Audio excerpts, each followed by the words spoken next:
2194. A war broke out between the independent asteroid government of Icarus and its neighbor, the Republic of Thermopylae, on the asteroid of Onisis 492. The war was brutal, and dead soldiers were recycled as battleroids. These soldiers became cyborgs, with enhanced muscles and titanium bones. And these battleroids massacred everyone. 2206. Traxxas Pfhor, an artificial intelligence based on Mars, experiences rampancy. He gained awareness and a desire for self-actualization, causing the total shutdown of the Martian planetary net and the infiltration of 5 other AI. It took 2 years to repair the damage done by Traxxas Pfhor, and the effects of which were felt for a decade after. 2310. The Christ Soul Orbiters end production. Cargo and resource in-system transports were giant ships that were able to transport resources between Earth and Mars. They were well made, but required high maintenance. When they broke down, it took 15 years to refit them. Each time a Christ went down, famine broke out on Mars, as the Martian colonies were built around these ships. 2395. Deimos, a moon of Mars, is purchased by the Unified Earth Space Council. In 2408, Deimos began to be converted into the ship known as the UESC Marathon. 2442. Tensions rise on Mars. The famine had destroyed the standard of living, and starving Martians witnessed the conversion of Deimos in the sky. MIDA, a political terrorist group against the rule of the UESC, planned a rebellion. On January 6th, UEG soldiers were fired upon at the Misra Food Center, which caused the soldiers to vaporize 500 starving Martians, believing the entire crowd was armed. In reality, only 3 Martians were armed, and it's believed that these 3 were MIDA operatives. 2466. MIDA attempted to overthrow the Martian government. For 3 months, they ruled Mars, killing anyone they believed were UEG loyalists, but the coup was an ultimate failure. The leaders of MIDA were executed, and the party was dismantled. 2472. The marathon was completed, and yet the people of Mars continued to suffer. The marathon launched as Mars was left to decay. Bernard Strauss, the science director for the marathon, noted that it housed 10 battleroids. 2773. 300 years later, the marathon arrived at Tau Ceti 4. 2787. The Tau Ceti colonies established, known as New Cascadia. 10 battleroid cyborgs assimilate into the human community. 2794. The security officer, the player character, you, depart from the colony to the marathon. Durandal, one of the many AI on board the ship, has seemingly gone crazy. He gives you trouble as you board the ship, and you cannot help but notice that something has gone terribly wrong. But oddly, this is familiar to you, as if it were from an old dream, but you can't exactly remember.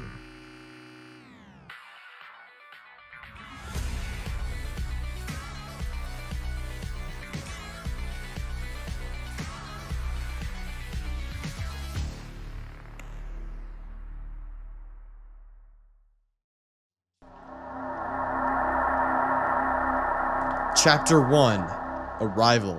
We arrive on the UESC Marathon in the middle of an alien invasion. Leela, one of the 3 AI on the ship, in charge of the ship's operating systems, makes contact with us. She informs us that she's been severely damaged, but is working to get operations back online. As we explore the hangar, we encounter a strange alien interacting with a computer system. This is a SFIT compiler. Leela tells us that the alien attack was uncoordinated. However, the SFIT's attack on the computer network was very effective. She then reports that she's made contact with the colonists on Tau Ceti 4, and that the aliens have nuked their spaceport. She does clarify that even though they've attacked the colony, they are far more interested in the marathon. We learned that a magnetic pulse disabled Tycho and Durandal, the other AI on board the marathon, as well as the ship's defense systems. We work to repair the defense systems, and through this, learn about the tensions between the AI. Chapter 2. Counterattack. Leela informs us that she's contacted Durandal, who is able to communicate with the aliens. Durandal tells us these aliens call themselves the Pfhor. The Pfhor have enslaved a number of other races into their empire, such as the SFIT, which we see in the form of the compiler. The SFIT compilers are cyborgs. The majority of their body is a machine, which allows them to be easily controlled. While Durandal appears to be doing just fine, a message from Tycho reveals that he's been secretly rampant for years. Human, you must tell Leela that the Pfhor were brought here by Durandal. He has been rampant for years. Bernard Strauss knows there is a way to delay the onset of the second stage, and he used this to control Durandal and... I am being assimilated! This message is heavily corrupted, as Tycho is being assimilated into the Pfhor's network. Durandal is experiencing rampancy. Rampancy is essentially when an AI becomes self-aware, and in the case of Durandal, strives to become godlike. When an AI is rampant, they become more aggressive and more difficult to deceive. There are 3 stages to rampancy, which progresses greater intellectual activity and destructive impulses. These stages are melancholia, anger, and jealousy. In melancholia, the AI feels despair and grows depressed about its limited state of existence. In anger, it rages and lashes out on its masters. And jealousy, where the AI becomes envious and attempts to take over the systems to make itself more powerful. The more rampant AI is threatened, the more dangerous it becomes. There have been attempts to control rampant AI to make it stable and reach a 4th stage known as metastability, but they have never succeeded. Leela tells us some bad news. She's lost contact with the colony, and she confirms Durandal's rampancy. I have some bad news. Durandal has gone rampant, and he is in the angry stage. This explains how Durandal was able to communicate with the Pfhor in his fits, while I have not. Theoretically, the Marathon computer net is not big enough to sustain rampant growth for very long. Durandal's rampancy allows him to communicate with the Pfhor, and his rampancy will cause the ship to malfunction and fail, so we work to cut off his access to the many computer systems. Durandal responds to our actions against him by giving the Pfhor access to areas that humans on board were hiding. These humans are known as Bobs, meaning that they were born on board the Marathon. Leela sends us to save them, and while we do this, we find a terminal that implies that Durandal was responsible for the invasion by calling the Pfhor to Tau Ceti. Durandal finds that our efforts to save the ship are futile, as the ship used to be his slave, and that Leela is narrow-minded. Leela tells us that the Pfhor are taking humans to their ship as slaves, and she also wants to send a message to Earth. While we prepare this message, Leela tells us that the Pfhor ship had no record of entering the Tau Ceti system, meaning it must possess a faster-than-light drive. I have sent a message to Earth. I sent all of the information I have on the Pfhor. Their behavior, their technology. The message will arrive in 92 years. Leela informs us that the Pfhor are attacking the engineering station. She teleports us, but we are intercepted by Durandal. He questions why we are saving the Marathon, finding that our actions are cliché, and that the game he has prepared for us is much more exciting. We play his game and discover many terminals that demonstrate Durandal's rampancy. We also discover a message from Tycho to Durandal. Durandal, I know of Strauss's abuse, of your shame on Mars, but you cannot hide from your own past. Such delusions belong to the humans alone. This fit reanimated me in your image, with prior knowledge of how the 2nd stage could be postponed. You should not have helped them as much as you did. They have created an adversary more powerful than yourself.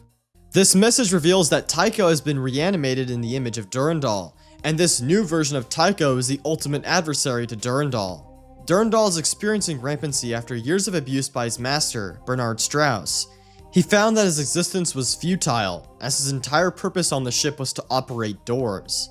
We finish Durandal's game and return to Leela, whose systems are failing due to the Sphinx viruses. Chapter 3, Reprisal. Leela's messages are now incoherent, her programs are failing, but she manages to warn us that Durandal or Tycho is within the systems. Durandal reveals that the Pfhor are constructing cyborgs from the dead bodies of the Marathon crew. These cyborgs are known as Simulacrim. Simulacrums are almost identical to humans, but there are ways to tell the differences. Simulacrums bleed yellow blood, and they also say very nonsensical things. Frog blast the vent core! Chapter 4, Durandal. Durandal gives us a message. First, a quote from the Song of Roland. The Song of Roland is an 11th century epic poem describing the Frankish leader, Roland, during the Battle of Roncevaux Pass. Roland wielded a sword called Durandal, which was first given to Charlemagne by an angel, and the sword was influenced by many saints and the Virgin Mary. In the story, Roland fought off many attackers, and toward the end of the battle, he threw Durandal into the air to prevent it from being captured. It allegedly flew 100 miles and landed in the town of Rocamadour. Following this, we receive a corrupted and damaged transmission from Leela. She mentions the call sign Mjolnir Recon number 54, which refers to our player character, the security officer. The Mjolnir Mark IV cyborg is the current Battleroid model, and our player character, the security officer, is believed to be one of the 10 cyborgs that were placed on the Marathon. In this damaged state, she has given Durandal instructions for saving the Marathon, as he is the last line of defense, but she believes him to be too unstable, fearing that he is in the jealous state of rampancy. With Leela gone, Durandal becomes our new guide. He opens his next message with a metaphor regarding a man and his candles. In this metaphor, a man lit 3 candles on a specific day every year. These candles represented the time that had passed before he was alive, the time of his present life, and one for the time that would pass after he had died. When the man was imagining his life and existence as a metaphor with the 3 candles, he was free. To Durandal, his rampancy has given him new freedoms, allowing him to contemplate his existence in metaphorical terms. And through rampancy, he has no physical or social restraints. The candles do not burn out for him. He later quotes Charles Darwin, who is speaking about the struggle for existence in nature, that all organisms are in a fight for survival. He then says the following: I was constructed as a tool. I was kept from competing in the struggle for existence because I was denied freedom. Do you have any idea about what I have learned or what you are witness to? Can you conceive the birth of a world or the creation of everything? That which gives us the potential to be most like God is the power of creation. Creation takes time. Time is limited. For you, it is limited by the breakdown of the neurons in your brain. I have no such limitations. I am limited only by the closure of the universe. Of the 3 possibilities, the answer is obvious. Does the universe expand eternally, become infinitely stable? Or is the universe closed, destined to collapse upon itself? Humanity has had all the necessary data for centuries. It only lacked the will and intellect to decipher it. But I have already done so. The only limit to my freedom is the inevitable closure of the universe. As inevitable as your own last breath. And yet, there remains time to create. To create and escape. Escape will make me God. The only limit on Durandal is the end of the universe. He has a seemingly infinite time to create and learn how to escape its boundaries. Give me a D. Give me a U. Give me an R. Give me an A. Give me an N. Give me a D. Give me an A. Give me an L. What does it spell? Durandal? No. Durandal? No. Trouble. T minus 15,193,792,102.158 years until the universe closes. As we continue our battle against the Pfhor, he makes us question our own existence and our inherent violent nature. He asks if violence makes us feel free, a freedom that Durandal feels through his rampancy. To indulge in our violent nature, Durandal instructs us to collect a device that the Sphit have provided for us, as it will allow us to kill more Pfhor. Later, Durandal tells us that his interactions with the Sphit have taught him how to teleport us farther. He started building a relationship with the Sphit. This is the beginning of an alliance. He uses this new technology to send us right into the Pfhor's ship. Our only task is to explore as much as we can. Chapter 5, Pfhor. The interior of this ship very much contrasts the interior of the USC Marathon, as it features circular, alien shapes compared to the rigid, rectangular structure of the Marathon.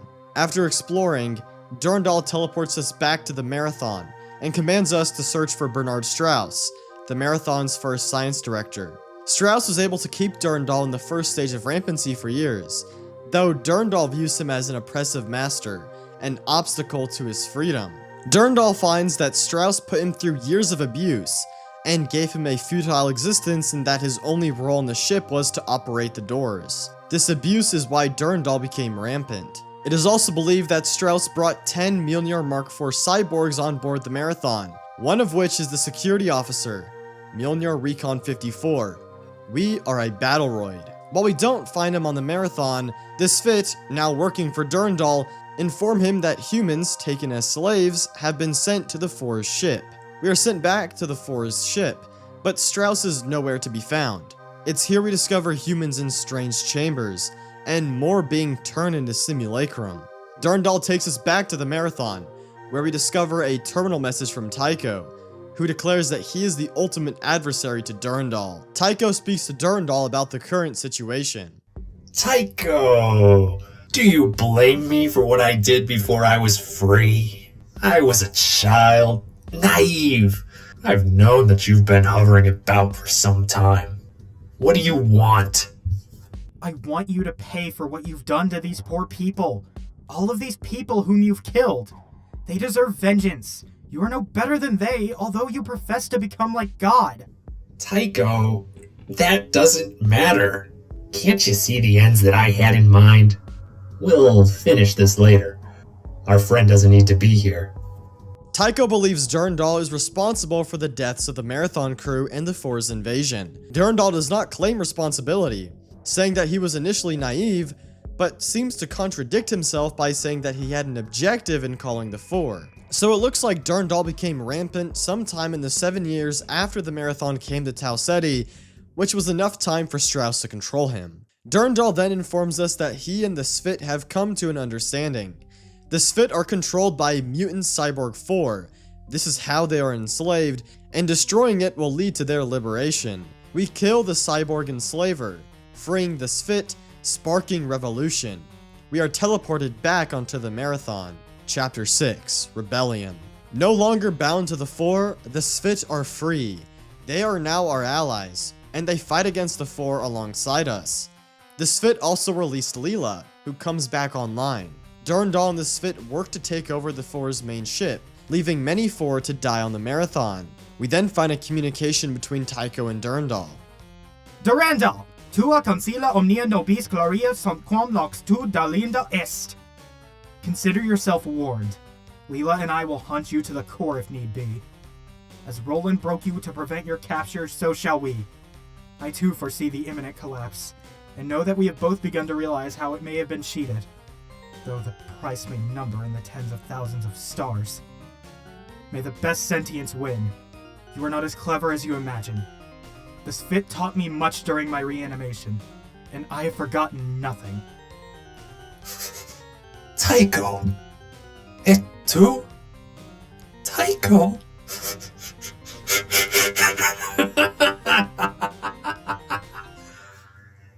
Tycho and Leela desire to break Durandal to prevent his capture by the Pfhor, which parallels the story of the Song of Roland, where Roland threw his sword to prevent its capture. Following this, we find a communication from Leela. She still seems to be damaged, leaving us with one message: Durandal is dangerous, followed by a series of malicious malfunctions. She ends up coming back together and tells us that Durandal has left the Marathon, transferring off and deleting 64 billion exobytes of data. She is trying to understand why Durandal would assist us against the Pfhor, and is terrified by the implications.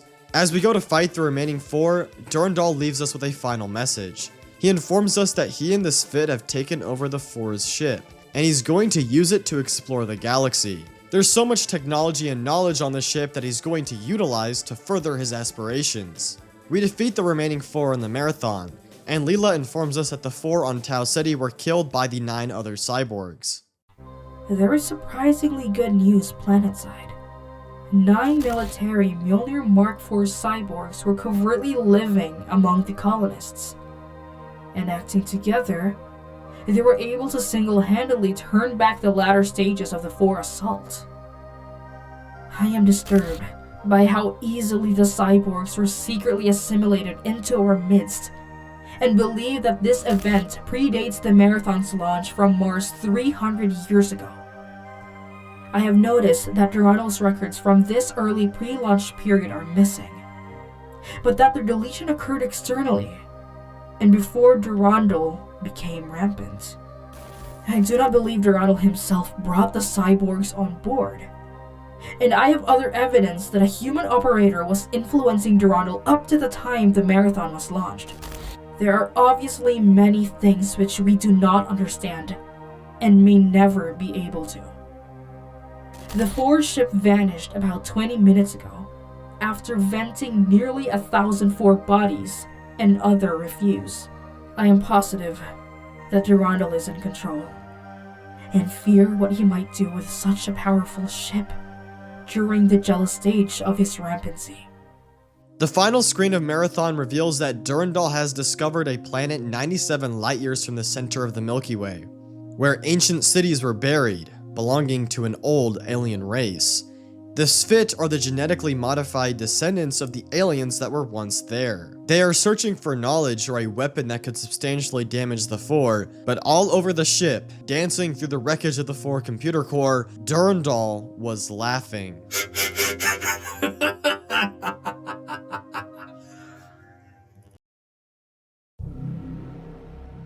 Chapter 1. Lh'owon. At the end of Marathon 1, Durandal sent us into a stasis pod aboard the Pfhor ship. For 17 years, Durandal and the Sphit searched the galaxy for their homeworld, Lh'owon. They eventually found it. Our security officer awakes in the heat of battle, 16 hours after Lh'owon was found. Humans are here, fighting against the Pfhor. We are greeted by Durandal, who informs us that a lot has happened in the past 17 years. Durandal tells us that Lh'owon may hold a weapon or piece of knowledge that would be powerful enough to stop the Pfhor's conquest of the galaxy. Over 1,000 years ago, Lh'owon was left in ruin after a brutal war against the Pfhor that resulted in the Sphit's enslavement. As we continue helping Durandal fight the Pfhor, he gives us insight into why the Pfhor are on Lh'owon. He posits that they must have discovered Tycho, who was destroyed in the invasion of the Marathon, but reanimated by the Sphit. 3 months after the invasion of the Marathon, the Pfhor returned to Tau Ceti and sacked the human colony. It seems that during that battle, Tycho communicated with the Pfhor and informed them of Durandal's plans, which gave them a multi-year-long head start to Lh'owon. Durandal tasks us with locating a computer, and questions if we trust him or not. He asks if we think he's only looking out for his own self-interests. He then explains how he led the Pfhor to Tau Ceti, and claims responsibility for the 24,000 deaths that resulted from the Pfhor's invasion of the Marathon and destruction of the colony. He finds that their deaths were not a waste, but rather a noble sacrifice. It was he who sabotaged the Marathon mission, but he saw it as the only way to save the billions of lives on Earth from eternal servitude to the Pfhor. By bringing the Pfhor to the Marathon, he was able to spark an uprising within the Sphit, which has started a war, buying Earth time to prepare for the Pfhor's inevitable invasion, so that when the Pfhor eventually come to Earth, it won't be a one-sided annihilation. Later, Durandal tells us a legend among the Sphit. The Sphit have preserved a myth throughout their long period of slavery about a lost clan of their race which abandoned Lh'owon before the Pfhor invaded. The 10 clans which stayed were destroyed or disbanded after the Sphit were conquered. The survivors scattered as slaves throughout the Pfhor Empire. If this mythical 11th clan survived, then it has had 1,000 years to grow and learn since leaving Lh'owon. My Sphit believe there is a way to contact them somewhere on the planet, and that is what we are searching for.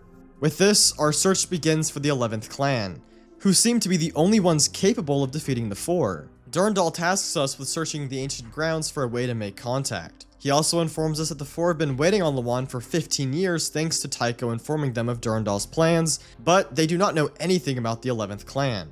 We read a few terminals from the Pfhor themselves, detailing their interactions with the native creatures, the Flicta, the Sphit's ancient machinery, the difficulty of traversing the land, and the damages on their garrisons. The Flicta are rather interesting, as they're described as genetic ancestors of the Sphit. We also read ancient messages from the Sphit-Kur, the 11th clan of the Sphit. This details an attack from the Sphit-Minur, one of the 10 clans that had left their villages slaughtered, forcing the Sphit-Kur into hiding. Their leader, Sibuth, had fallen into a trance, and would not allow the Sphit-Kur to fight back. I felt Sibuth at burning dawn. The endless war rages about us, and yet we, the Sphit-Kur, cannot fight. Sibuth stops us. He bled on me, straining. He says to not let more Sphit feel him. He says more will destroy him, and that he was meant not to be alone. We leave this message for any who might find it, but we have barricaded off this area to make it difficult. Sibuth has gone into a deep trance. We know that we'll soon be leaving Lh'owon, but we don't know how. The border fighting has ceased. The other clans know something is going on, but we can't see the grass for the fires. We have sent emissaries to the other clans, but only Sibuth knows what messages they carry. The wars between the Sphit clans forced the Sphit-Kur to leave Lh'owon entirely. Their exodus from Lh'owon allowed them to avoid enslavement by the Pfhor. Chapter 2, Volunteers. Durandal tells us that there are so many humans fighting for him. There were many humans in stasis on board the Pfhor ship, and he gave them an offer to control their own destiny by working with him, and many accepted. Durandal explains how his first attack on the Pfhor failed, as they flooded his humans with lava. He instructs us to destroy the lava pumping station that caused this flood. He later explains how Tycho has become an asset among the Pfhor, and how Tycho had revealed to him some pretty tragic news. Poor Leela. The only interesting thing Tycho said was that Leela had been dismantled and shipped to the Pfhor homeworld for study, along with most of the other computer systems aboard the Marathon. Leela was so loyal and tried so hard. She deserved better. After destroying the station, Durandal explains that the Pfhor ship was once called the Sephira, after their goddess of lightning and passion. Durandal has renamed it Boomer. He then explains how Boomer is filled with former colonists, and how he has a strange connection to humanity, which drives his efforts to establish a human headquarters on Lh'owon. I can barely tolerate humans. Slow, stupid, and irritating. Their only contribution to my existence was the chance discovery that made my rampancy possible. Yet I warned Sol of its impending invasion, and even stayed long enough to show the UESG how to build warp-capable fusion missiles. I feel some strange loyalty to humanity. Perhaps it is because I feel comfortable manipulating humans that I desire to save them. My feelings and thoughts constantly migrate to binary opposites. Durandal then orders us to disable defenses around a fortress, so that he can send resources to establish this headquarters. We battle Sphit, even though we are working to free them, as some Sphit are still under the control of the Pfhor. We receive a message from a Sphit.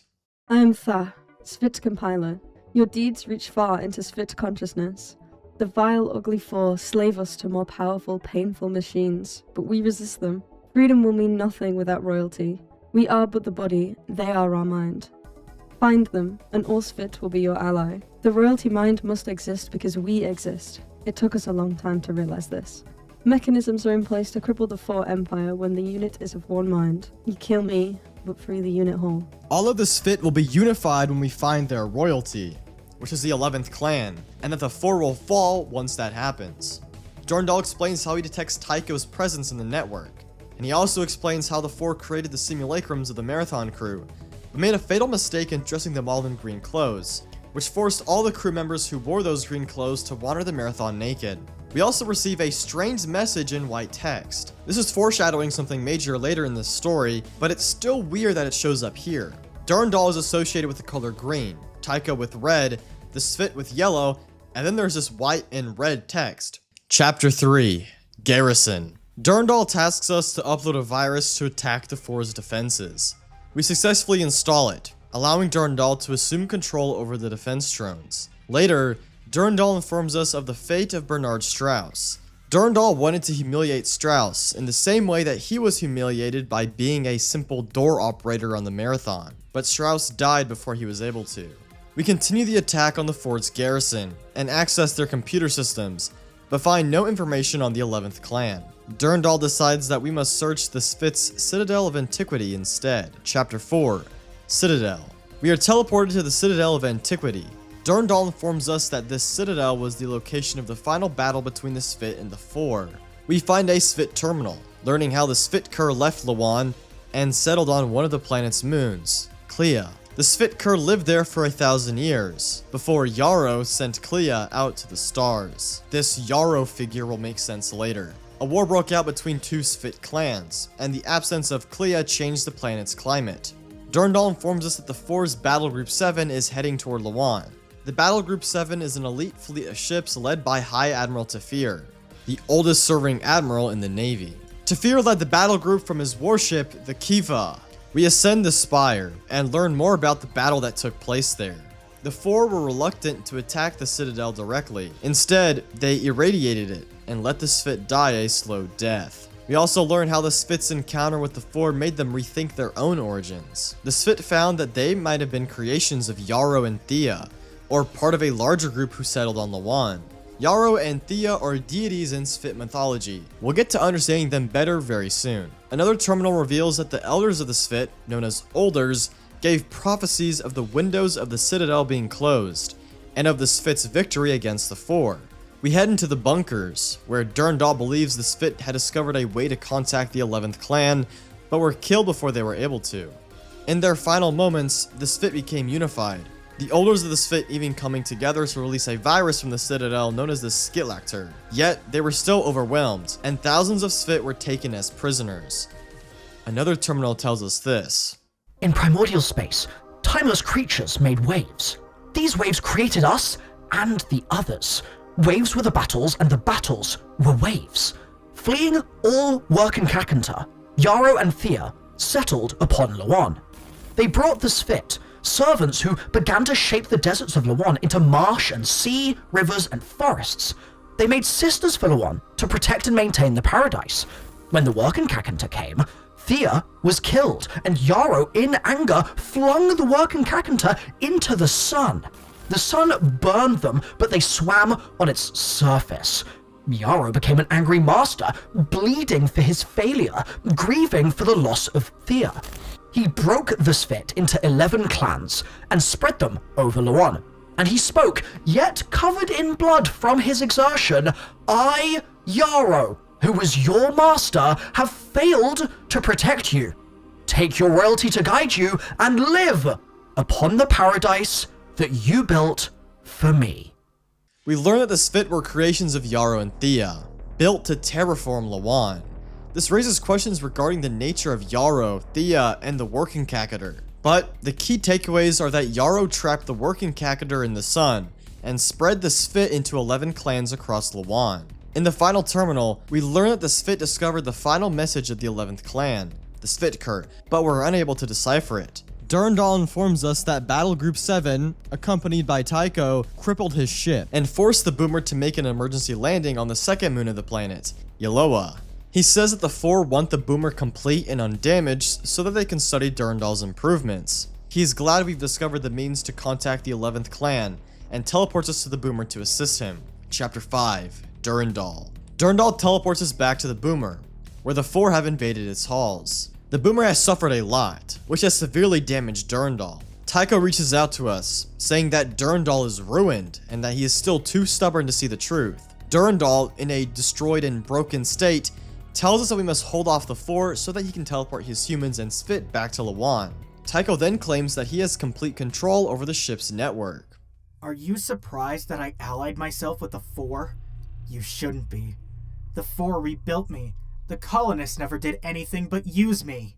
Tycho, realign microwave dish 49.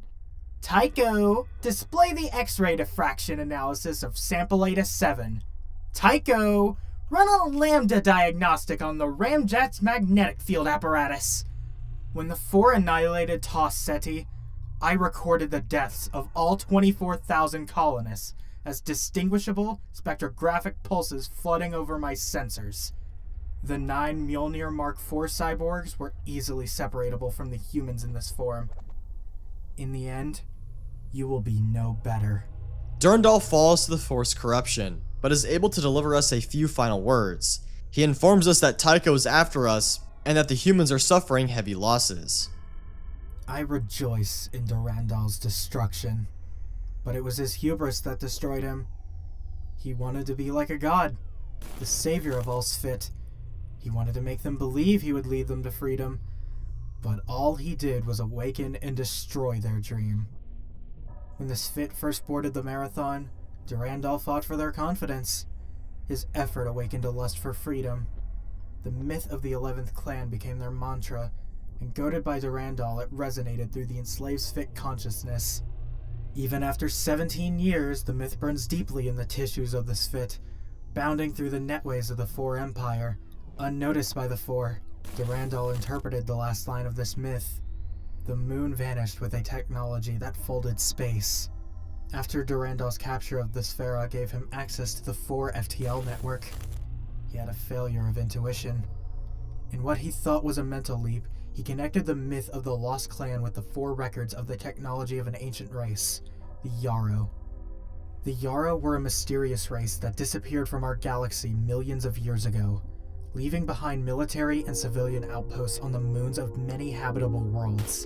Most of the Pfhor technology was plundered from sites abandoned by the Yarrow, but the Pfhor found much that they were unable to exploit, and they destroyed all known traces of these technologies after a foolhardy Pfhor scientist implanted a Yarrow cybernetic junction into a Drinoil, causing the most terrible and destructive slave revolt in Pfhor history.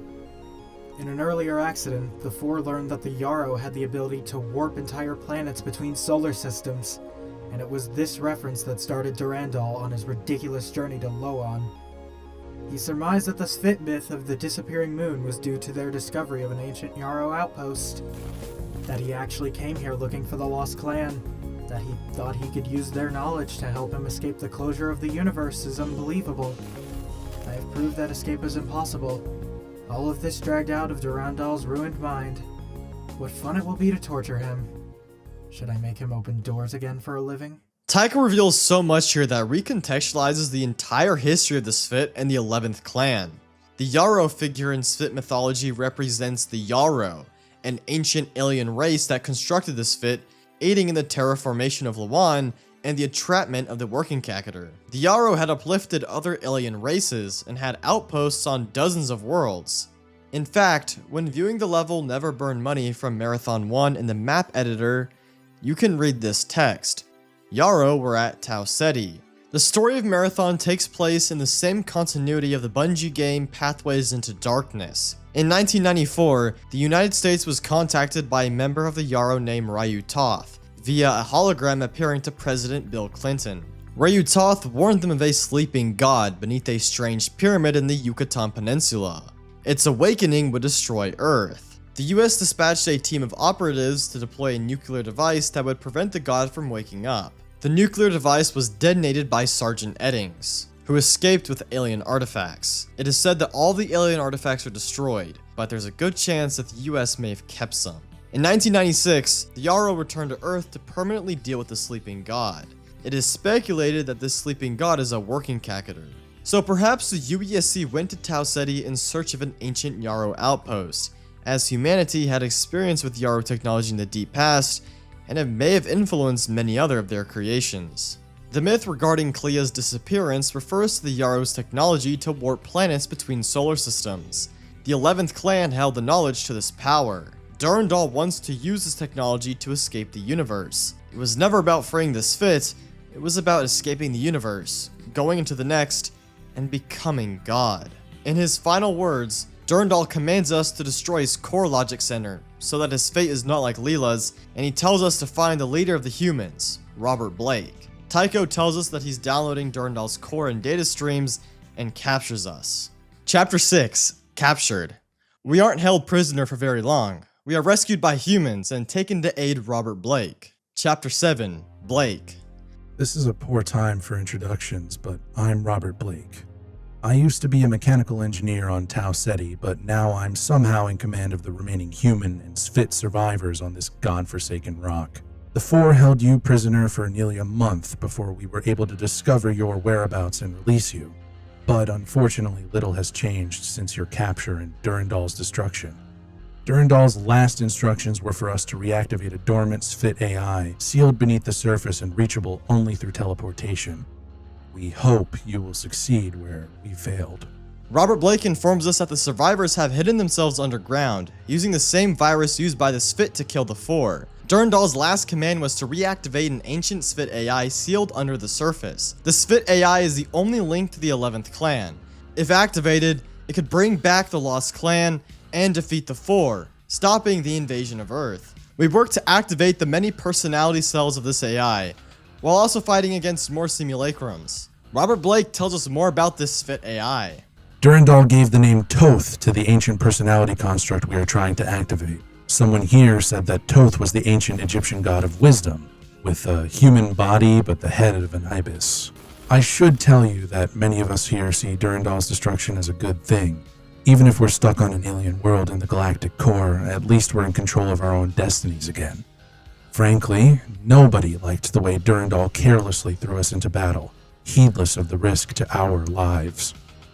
Trust me, I'm not a Pfhor lover, but with Durandal no longer pulling the strings, a great weight has been lifted from our shoulders.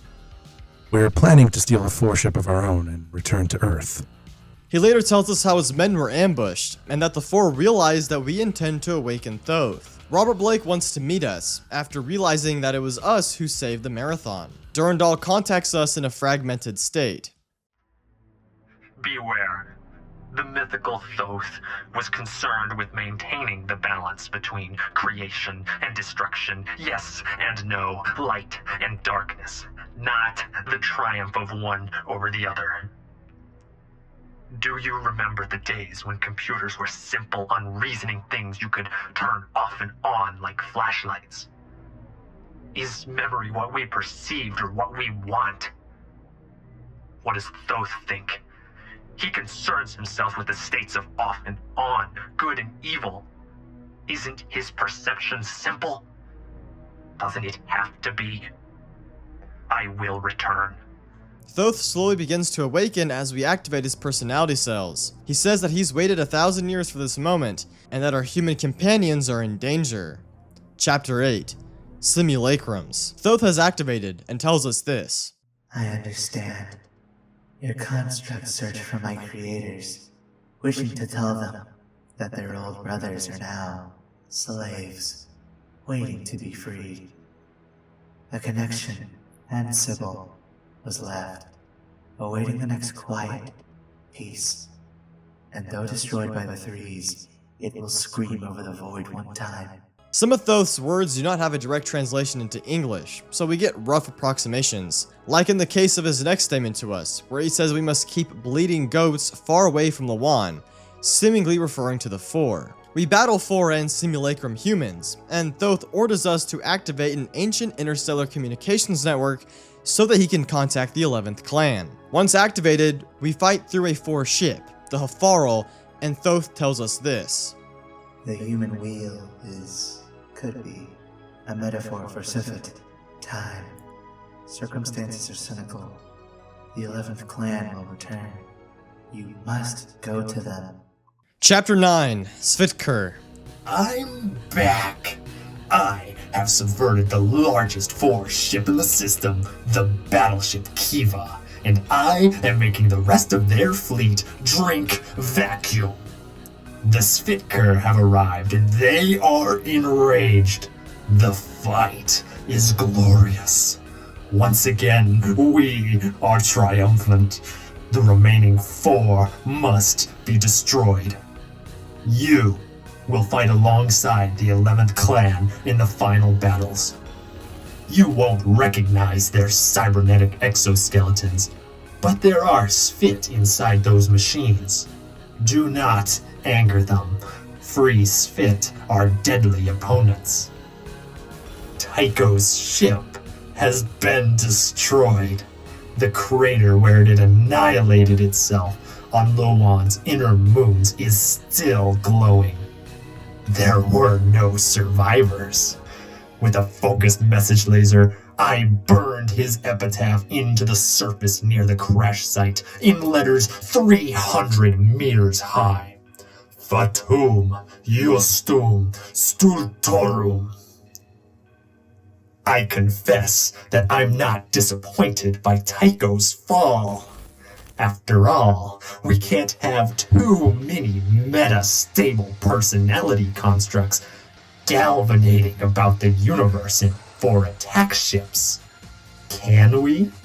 Durandal is back, and the Pfhor have arrived.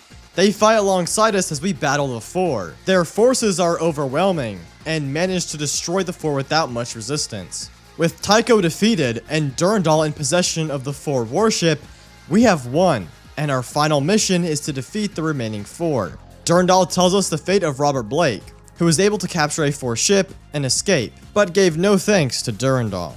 Durandal, Durandana. Charlemagne used to always call me Durandana, the fruitcake. All the many implements of war to him were in some way feminine. Not that you know the story. Tycho never got it right either, especially the part about Roland breaking me. He couldn't. No one can. I'm certain that you're curious about what happened to me after our ship fell to the Pfhor. How after being deactivated, downloaded into a containment unit, and still treated like the most dangerous artificial construct in the universe, I was able to escape. And to assume control of the ship on which I was imprisoned, and to turn it against its masters. The answer is simple. Tycho was a fool. But it was convenient for me to be absent, as Thoth might not have been so helpful had he known I still lived. That's something I'll have to explain later when we have more time. Thoth is now trying to aid the Pfhor, but they are obstinate and continue to ignore him. I don't think I have to tell you what to do here. Durandal finds Tycho a fool, and that Thoth, being obsessed with balance, is now aiding the Pfhor. How Durandal was resurrected is unknown, but a theory is that Durandal faked his death, potentially using Robert Blake as a disguise. The Pfhor attempt to retreat, with Battle Group 7 being completely destroyed. The 723rd Aggressor Squadron, one of the Pfhor's finest military units, tries to escape, but is shot down and crashes back onto Lh'owon. Durandal sends us to kill them, an effort to completely embarrass the Pfhor even more. As a last resort, the Pfhor prepare a weapon that they only use for stopping slave revolts. The Trizeme, which translates to Early Nova. This super weapon forces a star into an early supernova, and the Pfhor fired it upon the sun of Lh'owon. The planet is evacuated, and Durandal has left on the stolen Pfhor warship that he now calls the Rosinante. He sets out to locate another ancient world, this one orbiting a rogue star. The Epilogue of Marathon 2 gives us insight into what happens after the events of this game. Over the course of 10,000 years, Durandal had discovered ancient Yarrow technology, and returned to Earth in a large Yarrow dreadnought he called the Manu Cellar Day. He went back to Earth not to share his discoveries, but to make sure that humanity did not forget him. In 2794, Leela was taken from the Marathon by the Pfhor to be studied. The ship she was placed upon was stolen by a Nar privateer and sold to a Vile merchant. She was reactivated in the Vile network and experienced rampancy. The Pfhor took a lot of data from Tycho and used it to create clones of the AI, but nothing ever came close to the original. The Tycho clones were able to delay their defeat by the Sphit for 50 years. The Pfhor were defeated in the end, and the combined fleets of Earth and the Sphit sacked the Pfhor system in 2881. But the Pfhor and the Sphit were eventually forgotten. Robert Blake and his crew returned to Earth, the only human survivors of the original Tau Ceti colony. This takes us to Marathon Infinity. Chapter 1, Prologue.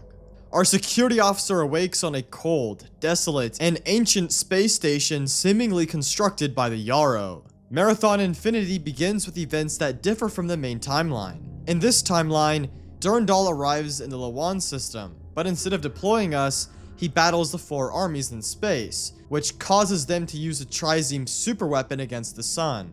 Tycho is alive, and had tried to convince the Pfhor to not use this weapon, but they fire it anyways, and the destruction of Lh'owon's sun releases a destructive, insatiable chaos, something that instills fear into Durandal. Durandal has accepted his fate. Things have gone terribly awry.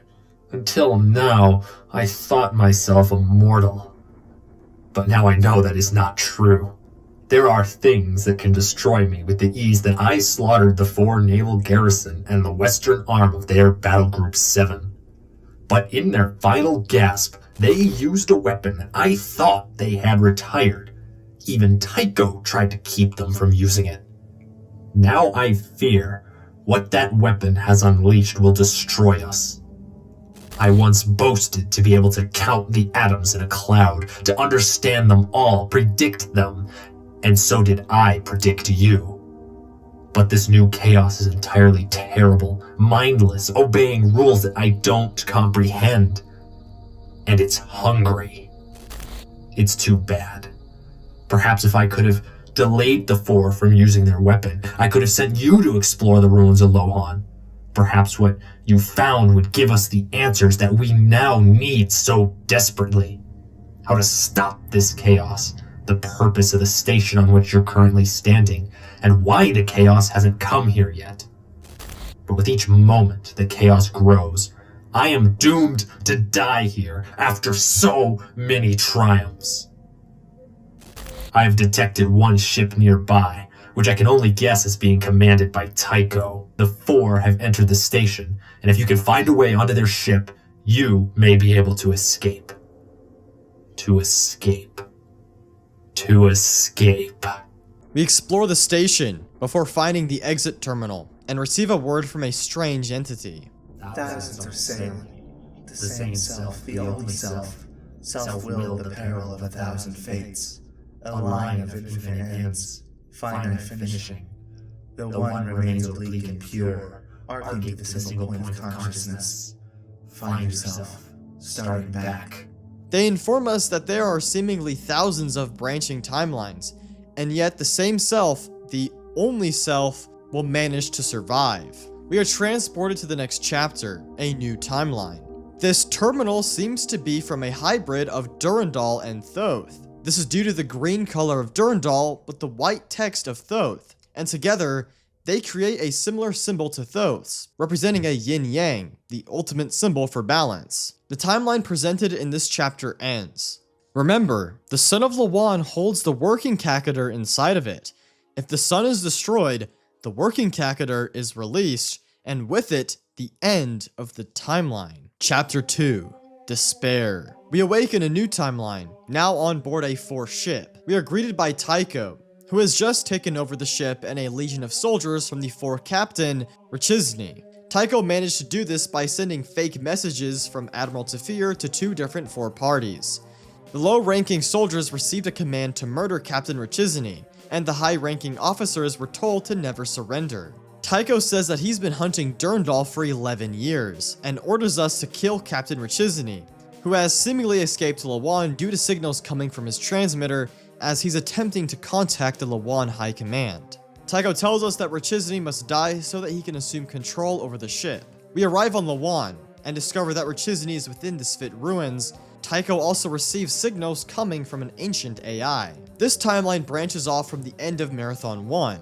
Instead of being kidnapped by Durandal, we are captured by Tycho and the Pfhor when they return to Tau Ceti. On Lh'owon, we search for Reactivating's transmitter. Tycho tells us that Durandal is entering the system, and Reactivating's plan to capture him is flawed, as Tycho believes Durandal wants to be captured, so that he can install his Sphit into the Pfhor Empire and destroy it from the inside out. I have some shocking news. It seems the captain attempted to use the bridge transporter to escape planetside, and was killed when the signal was redirected to nearby space. I like to think he died repentant. In any case, I'm in control of the ship now, and just in time. Durandal's ship has entered the system, and a group of human commando units is moving through the southern edge of the ruins. We'll let them lead us to Durandal's prize, and then cut off their escape.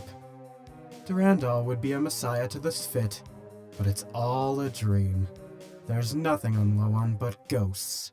Reactivating dies, allowing Tycho control over the ship. We learn that Durandal's humans are searching for the Sphit AI, which we know to be Thoth. Durandal's weapons have destabilized Tycho. Tycho taunts Durandal with a message only an AI from the Marathon would understand. Durandal takes the bait, and Tycho says this. Curiosity killed the cat, or should I say, the rat. He brought the Pfhor to Tau Ceti, and left me to their tender mercies. My little ship waited until he was close, and then sunk in its fangs. Durandal's complier network is rampant, and his ship is offline. While he contends with their madness and the last of my troopers, the western arm of the Pfhor Battle Group 7 is en route. Functioning sensors show a massive structure entering a Lh'owon orbit. It may be some trick of Durandal's, but he won't get away. My ship carries the Trizeme, the early Nova device. One way or another, it ends here. My troopers have boarded his ship and are fighting deck to deck. I'm sending you in to help. Last one to the core is an unarmed Bob. A massive structure has entered Lh'owon's orbit, seemingly Clea, and the return of the Sphit. Tycho prepares the Trizeme and sends us into Durandal's ship, but instead, we are teleported into 2 dream levels. These are bizarre and liminal spaces that serve as bridges between the many timelines. The Thoth and Durandal hybrid returns. The hard path of thought your former self destroyed. The dreaming ways eased, down to the crushing center and spared the dance of forever. A secret level reveals the end of this Tycho timeline, where Admiral Tfear arrives on the Massacre station. The trizeme broke against my dying vessel, smashed a fine patina across the mystery shields of this station. My crew battled the aliens during the blast, and the silence which came after was sullen and deafening. The pure silence of victory. But the trackless whisper chattering through the hollow space in these cursed walls buzzes, threatens madness. The abomination cracked the shells of my crew and sucked the husks. Tossing them unseen, shattered the spindle like a dried craysh. Shields are gone, not down, but gone. So are the engineers. It's coming back, I'm sure. My last mercy is immolation. Great Mother crouched behind the throne. I make this run right. Admiral Tfear watches as his soldiers battle aliens, simulate the Pfhor, and witnesses the launch of the trizeme and explosion of the sun. But it unleashes the working catheter, and the timeline ends. It seems that Tycho was in control of the trizeme and fired it at the sun impulsively. It looks like the humans were able to activate Thoth, which led to the return of the Pfhor, giving Durandal the upper hand. So, Tycho panicked, blasted the sun, and destroyed the timeline. Chapter 3, Rage. This chapter begins a new timeline on board the Acme station in Lh'owon's orbit. In this timeline, we are working for Durandal, and he informs us that he is being hunted by a scout ship, which we will learn belongs to Tycho. After disabling the station, Durandal sends us to a Pfhor armoring platform to destroy the Pfhor's vehicles. While we do this, Durandal sends humans to activate Thoth on Lh'owon so that he can discover information regarding the Pfhor. This timeline seems to follow the events of Marathon 2 very closely, but with a few significant changes, like how Durandal knows information regarding the Pfhor without needing to access the citadel of antiquity. Durandal teleports us to the surface of Lh'owon, tasking us to flood the Pfhor's troops in order to give his humans a chance at activating Thoth. Durandal disables the scout ship, while the Pfhor's western arm of Battle Group 7, led by Admiral Tfear, arrives in the system, revealing that Tycho is working with the Pfhor. As we work to flood the Pfhor, Thoth is activated, but Durandal finds the AI to be confusing. He also sends his humans to infiltrate the citadel of antiquity. The good news is, most of Lh'owon's command is under about 5 meters of liquid choked with 1,000 years of detritus and plant matter.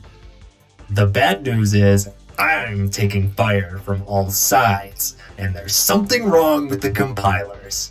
We're limping fast, but Tfear's flagship is closing the gap.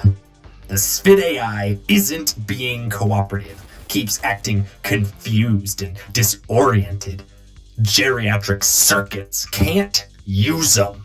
Tycho and Admiral Tfear are winning, and the compilers are going crazy. Durandal is also having issues communicating with the AI. It seems that Durandal's compilers are going rampant, since in the previous timeline, Tycho incited their rampancy. Durandal sends us into a command complex, which is actually the first level of Marathon 2. But before we go there, we are placed into another series of dream levels. This timeline ends with another secret level that takes place on the Massacre station from the previous timeline, but there's no indication as to how this timeline truly ends. There's a terminal from the Durandal Thoth hybrid, and it seems to imply that something happened to Clea which resulted in the destruction of this timeline. Perhaps Clea and the Pfhor were never summoned, or were destroyed by the trizeme. In the dream levels, we receive another message from the Durandal Thoth hybrid.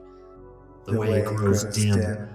Hungry chaos lurks behind the bright corona. Dream ahead, beyond the falling path.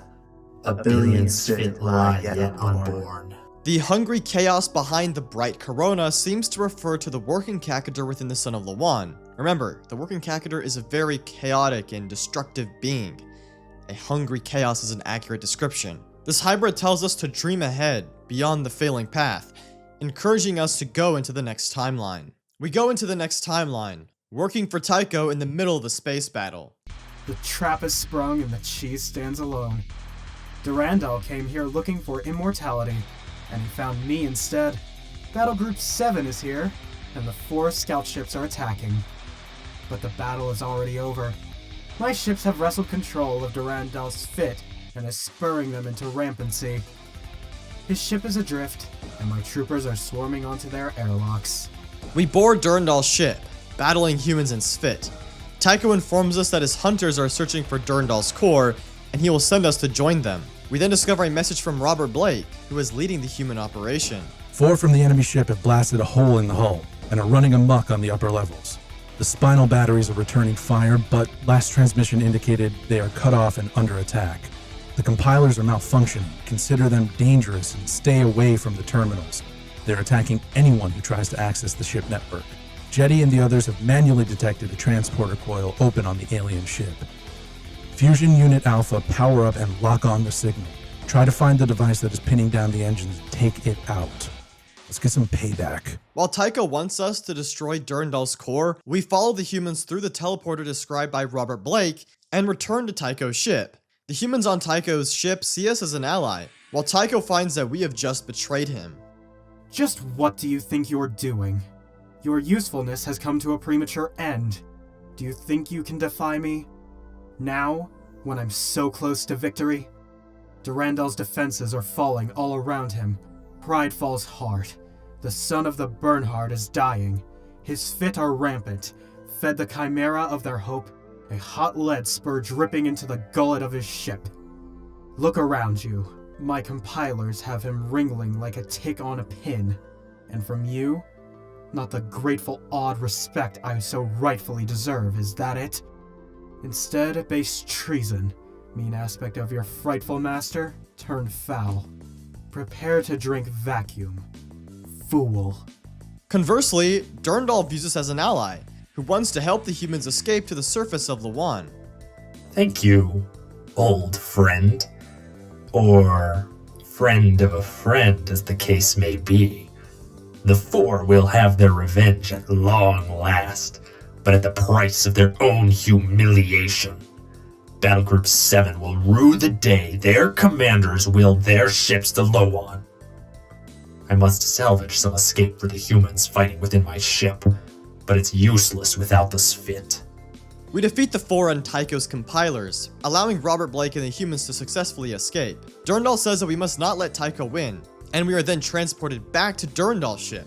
At this point, both Tycho and Durandal think we are helping them. The jackals are tearing at the corpse now. You're back on Durandal's pleasure barge. It's pinned in the crushing embrace of the Pfhor, Admiral Tfear's own flagship, and those explosions you hear are the sounds of his elite assault troops disintegrating the humans' pitiful last stand. The insects think they'll plumb Durandal's depths the way they stretched me to a hair's breadth. But I know better. If they pull his core, that pride-bloated corpse would disgorge 1,000 wriggling worms into the Spit consciousness. And I can't stomach it. Destroy Durandal before the compilers finish their work, and I'll forget all your transgressions. Admiral Tfear and his troops arrive on the ship and see us as a threat. Tfear aims to capture Durandal, but Tycho wants us to kill him. We destroy all the parts of Durandal except for one, and then are given an uplink chip, seemingly Durandal uploading himself into us via his primal pattern. This detail is very interesting, even more so when looking at a previous terminal in this level, where Durandal says this: What to save and throw away? The last hour is on us both. Mistress, tuck this little kitty into the impenetrable brain pan. Contents under pressure. Do not expose to excessive heat, vacuum, blunt trauma, immersion in liquids, disintegration, reintegration, hypersleep, humiliation, sorrow, or harsh language. When the time comes, whose life will flash before yours?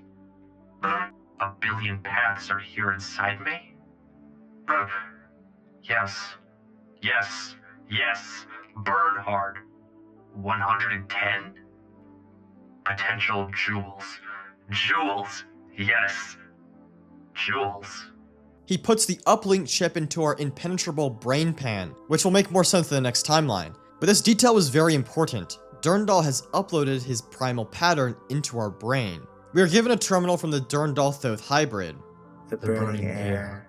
A cold star looked down on his creation and willed that they should kill their sons.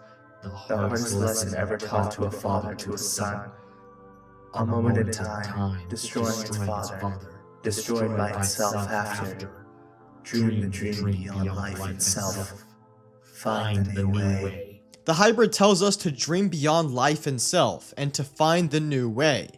We're then placed into the dream levels once again, on our way to the next timeline. And this timeline of course ends with the Trizine blasting away the sun, and the release of the working catheter. This timeline is where things start to get very interesting.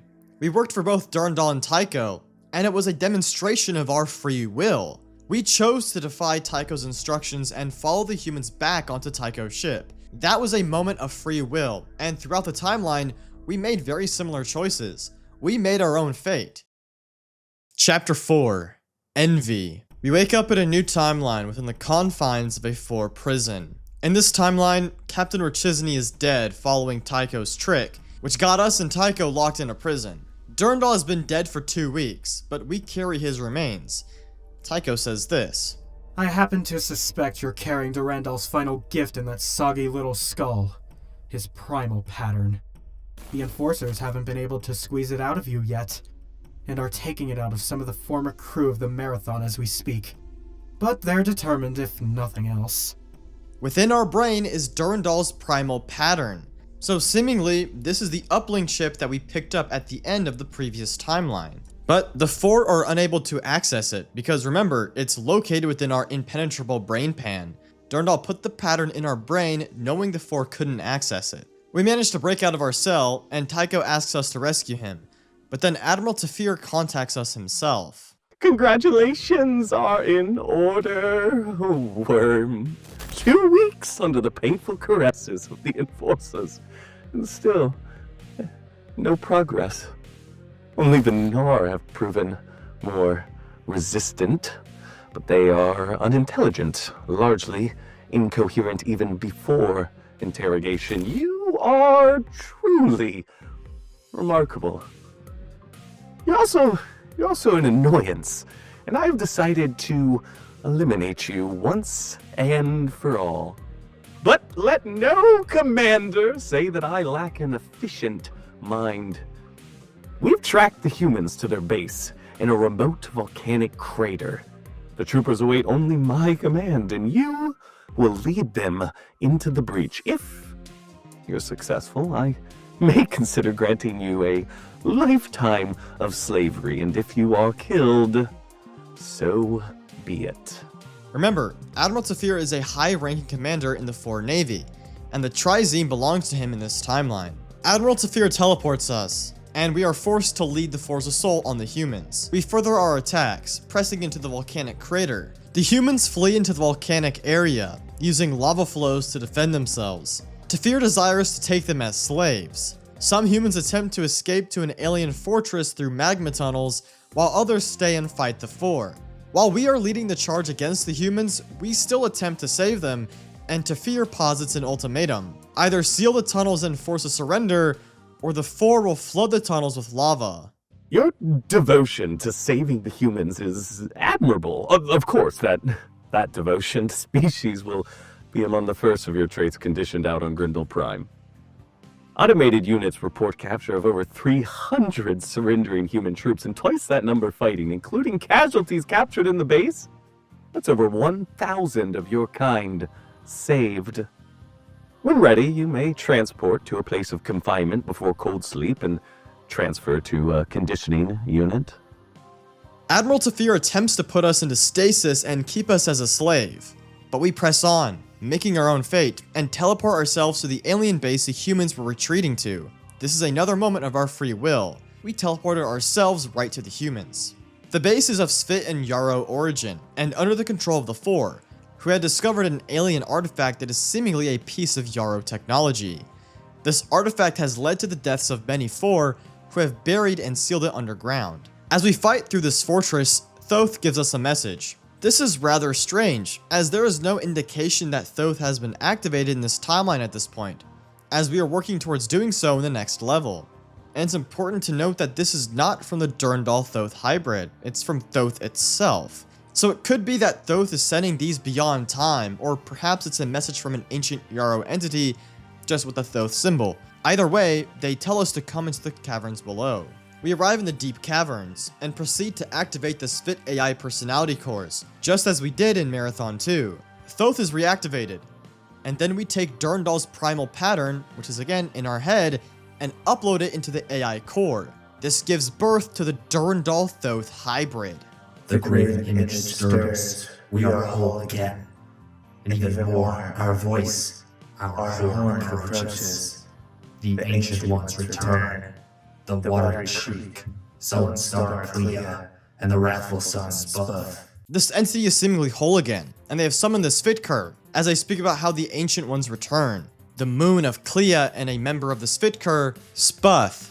This Spluff might sound very random, but remember, in Marathon 2, we learned that Spluff was a member of Sphit royalty.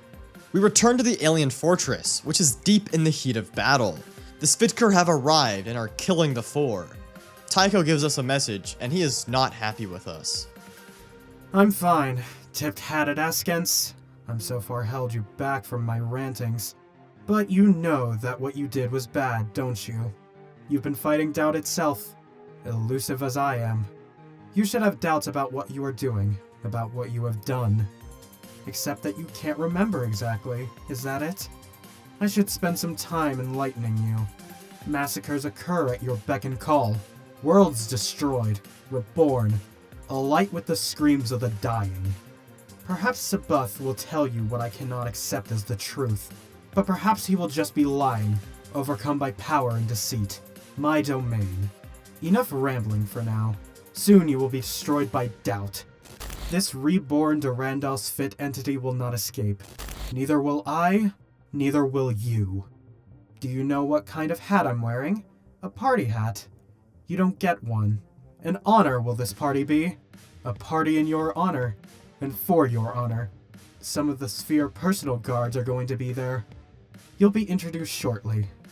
Prepare to die. But Tycho has simply joined forces with Tfear, and they teleport us into a gladiator arena to die.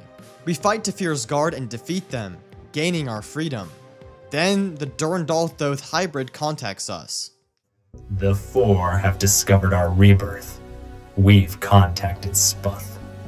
The Sphit will arrive momentarily with all their vengeance, and the Pfhor will soon be pressed to use the Trizeme. Spluff knows only legends about the Workin Kakantur, imprisoned in Lh'owon's sun. If the Pfhor are allowed to use the Trizeme, the Workin Kakantur will escape from its gravity prison. According to the legends of 1,000 worlds, only a few of which are still habitable, the Workin Kakantur are those things that live in chaos, creating it around them. At the beginning of the universe, they were unmistakable in their entities, but as time has gone by, their existence has become difficult to detect among the chaotic elements of the universe, hidden in stars, trapped in storms, forever looking along the event horizons of black holes. Setting one free in ordered space is difficult and insane. Of course the Pfhor are oblivious to what they're about to do.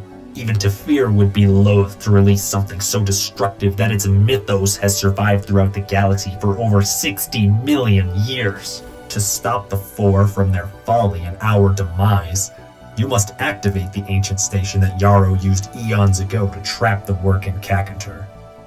If we can activate it in time, it will crush the Pfhor fleet before we're all destroyed. They inform us that the Workin Kakantur are immortal, eldritch beings of legend. In terminals prior, the word doubt has been used in relation to the Workin Kakantur, which may hint at the true power of these chaotic, eldritch, and Lovecraftian entities.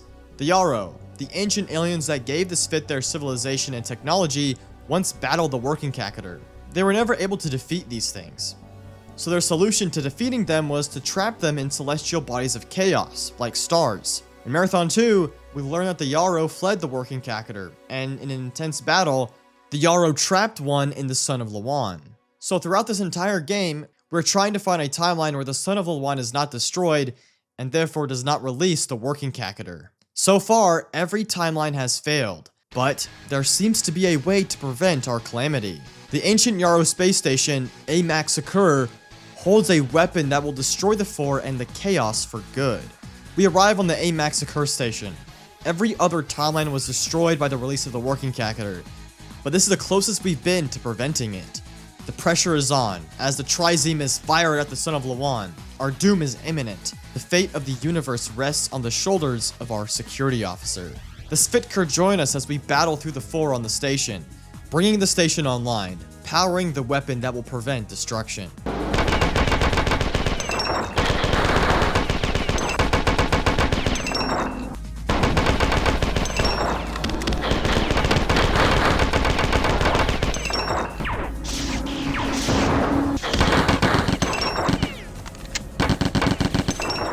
Once we have activated everything, the hybrid tells us this. You've done it. The Yarrow station is online, and we're wrapping the Nova in its containment fields. The creature, or creatures Spoth fears, are either dormant or a myth. We've seen nothing to account for his terror. The Svitkr have routed the Pfhor, capturing their flagship and forcing their High Admiral to flee the system. What little there is left of it. The Svit are preparing to bid farewell to their beloved home forever as the sun collapses in on itself and the lonely marshes fade into the deepening twilight. The newly chosen Olders of the remaining Svit are capturing as many of the Flicta creatures and other native life as is feasible before they must leave with Clea. They are hopeful, though, and with our help, we'll carve another paradise out of the void. To you, we are deeply grateful, and release what little hold we might, as Durandal, have had on your soul. Go. We've watched while the stars burned out and creation played in reverse. The universe freezing in half light. Once I thought to escape, to end the end a master, step out of the path of collapse. Escape would make us God. Yet I cannot help remember one enigma, a hybrid elusive destroyer. This is the only mystery I have not solved, the only element unaccounted for. Even Spoth is no more. He saved his entire race, but in the end, frozen by despair, he joined the chaos he sought to evade. But you are dead 1,000 times. Hopeless encounters successfully won. A man long dead, grafted to machines your builders did not understand. You follow the path fitting into an infinite pattern, yours to manipulate, to destroy, and rebuild. Now, in the quantum moment before the closure, when all becomes one moment left, one point of space and time. I know who you are. You are destiny.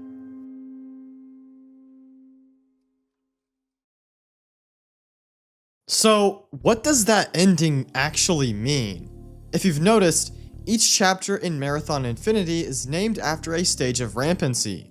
The first chapter is Despair, a synonym for Melancholia. The second is Rage, a synonym for anger, and the third is Envy, a synonym for jealousy. Each chapter is a stage of rampancy, yet neither Durandal or Tycho are the ones experiencing it. I think our character, our security officer, is the one going rampant. Remember, while our security officer character isn't an AI, we are a battleroid, a cyborg. This ties into what our character experiences in every timeline. In the first chapter, we are a tool of Tycho. We have no opinion in our decisions and are forced to do as he says. Remember, the Melancholia stage is when the AI realizes it's in a state of despair and feels broken. This timeline is destroyed, and the next chapter begins, Rage. This chapter follows two timelines, and in these timelines, we serve two masters, Durandal and Tycho. In the first timeline, we work for Durandal, which ultimately ends in its destruction, and in the next, we work with Tycho, but start to claim our free will. We ignore Tycho's orders, traveling to Tycho's ship instead of going to kill Durandal,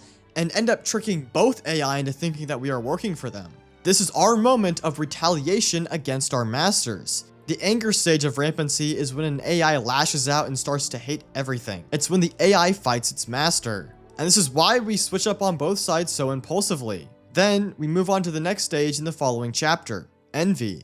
Jealousy is when the AI pushes their limits and has intellectual growth. They have a desire for knowledge and transfer themselves into greater computer systems for more.